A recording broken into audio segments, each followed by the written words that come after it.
Time now for News Abuse, where we highlight the most dreadful cases of media misconduct. Joining us now is Fox's own Howard Kurtz, the host of MediaBuzz. Howie, it's great to see you. So, the new president said today that the press does not cover terror attacks. Is that true? Well, it's true that attacks in Europe get less coverage than those on U.S. soil, and it's also true that we move on more quickly now from these attacks because tragically they've become so much more common. But I'm puzzled, frankly, that President Trump would say the dishonest press doesn't want to cover these attacks. This is always huge public interest. Moving on to news abuse, Tucker, you got to. There is on this channel. We certainly covered them, and I think we should. Absolutely should.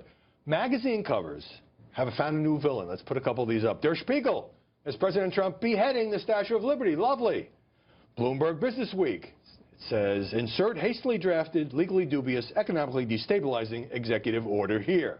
And worse for last, Ireland's Village magazine, crosshairs on Trump's head with the headline, why not? But thankfully, Tucker, it concludes that it would not be right to assassinate him. Yeah, I don't even know if we're putting it on the screen. Maybe we shouldn't even show it. It's pretty over the top. So the piece in the magazine debates whether or not it's a good idea to It says it's not a good idea, but nevertheless, let's sell magazines by putting the crosshairs. But there is a debate. Like, this is just something that people debate. Is it a good idea to murder the President of the United States? Right.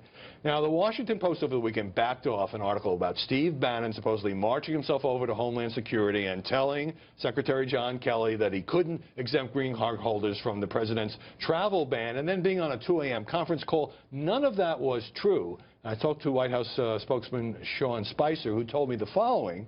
For a paper that's criticized us about the use of facts, the idea that they didn't follow basic journalist standards and then excuse their pathetic reporting is unbelievable. The problem is the reporter Josh Rogan didn't call the White House for comment. The paper did put out an editor's note, updated the story of Spicer's comments. Spicer still wants an apology. So, I mean, typically, going back 100 years, the protocol was if you're writing about the White House, you call them to see what they think. But if you consider them morally reprehensible, I guess you don't have to, right? Well, especially if you have a story based on unnamed sources in which you're making allegations against top officials and we're in meetings and phone calls. You know, you would want to have a chance for them to punch back, if only to protect yourself. So I don't get, like, not calling for comment. To me, it's journalism 101 now.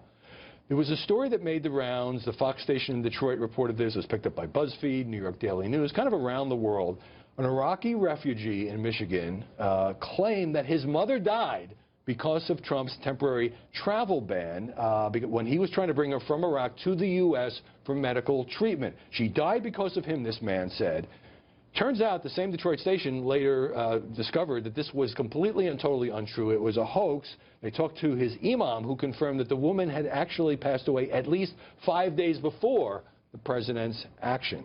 Interesting. But what's even more interesting is the assumption that undergirds it, which is the U.S. government has a moral responsibility to let in people, anyone, you know, there's a lot of sick people around the world, and by the way, I feel sorry for anyone who dies trying to seek medical care. On the other hand, it's the United States' responsibility to admit anyone who wants medical care? I mean, what is the assumption here? Well, the assumption would be that she could have come if it wasn't for this arbitrary and heartless temporary ban. And, you know, the idea is if you can find emotionally wrenching cases, and there have been some of people stuck at airports and so forth. Sure. Okay. But, look, we can all fall victim to hoaxes, but what I don't understand is why there's such a rush to put these claims on the air before you can verify them. Take another day or two, check it out. People sometimes lie. They make stuff up. Yeah, they often do. I know there weren't a lot of interviews with people in, say, Wichita saying, you know, I feel safer now. Yeah, that's the part of the stuff that gets undercovered. Like, there is another side to this. Some people like the executive orders. I didn't see them being interviewed. You know, there were stories in the New York Times and Washington Post where they went out and talked to Trump voters, and they liked what he was doing generally. It wasn't around this. I think that shows what they didn't do in the campaign, doing a little bit more of now, at least showing that there is another side when it comes to this president. There always is. Howard Kurtz, thanks a lot for that. Good to see you, Tucker.